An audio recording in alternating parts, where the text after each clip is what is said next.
great challenge of Palm/Passion Sunday is we try to cram so much into one service. It's actually two services. The first one we did outside, that's the Liturgy of the Palms, and then the Liturgy of the Passion started when we came into the church. Unpacking all of this is an impossible task. So do not fear. I will not try to explain all of Holy Week in the next few minutes. In fact, I told Julia this will be fairly short so she could keep the kids in with us. I was talking with the rector at our clericus meeting on Thursday, said he was doing something different for Palm Sunday. He wasn't going to do the whole Passion story, but bits of it, using different places in the church, processing around the church, just like we did at the very beginning. But then he was going to focus on parts that aren't covered in the Good Friday and Monday, Thursday service. Because he said, I want my people to come to those services too.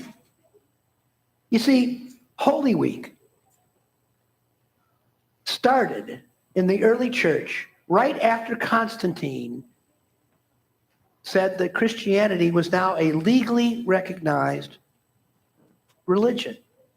And the source of the material of our Holy Week is those notes from those days. You may not realize it, but the service was these services were reinstated in 1979 Book of Common Prayer, and they all come from the time of Constantine.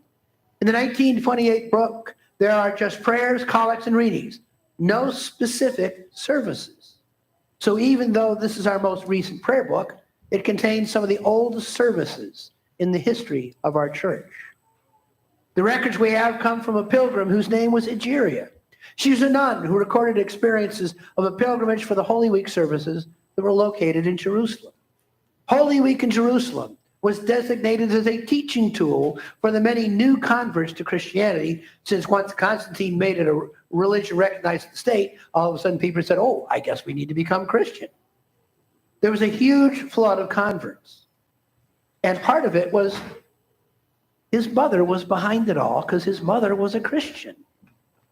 So if you will, Holy Week is a sort of vacation Bible school for adults.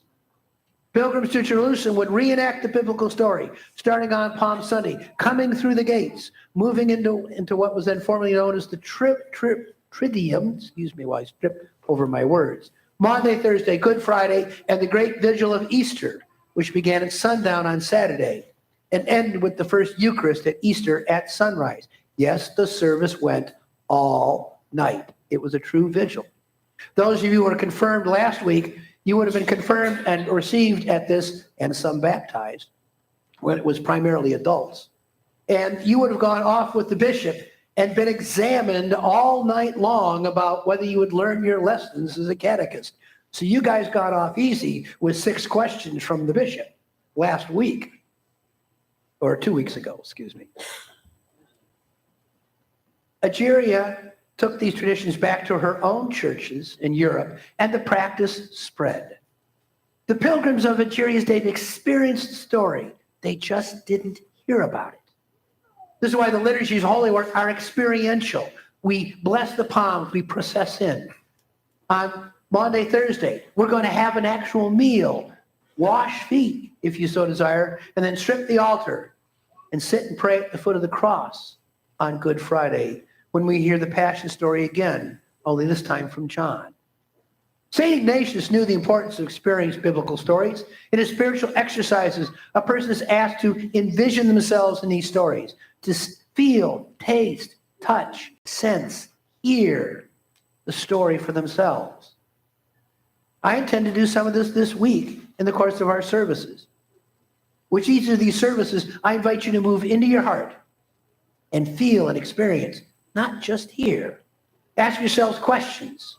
What would it have been like to be there at the Last Supper?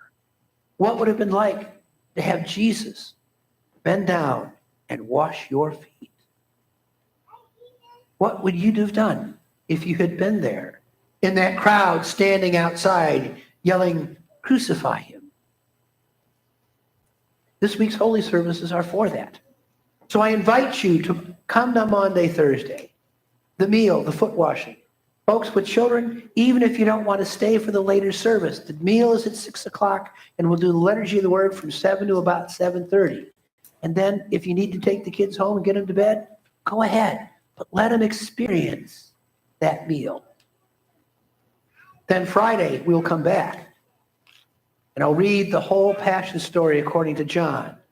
And then Wendy will retell the story from the viewpoint of Mary Magdalene as she's at the foot of the cross. And after that, we walk the stations of the cross. If you do that, you will be truly ready for the Easter Vigil. By the way, Easter Vigil and Sunday morning are different gospels, different sermons, different messages. It is not, Easter morning is not a repeat of the vigil. It's a completely different service and one of the most profound services that we have. And then we're going to have a little Alleluia celebration after the Easter Vigil, which I guarantee you will enjoy. So come to all of the services as much as you can. If you do, I guarantee you Easter morning will be something truly special. Amen.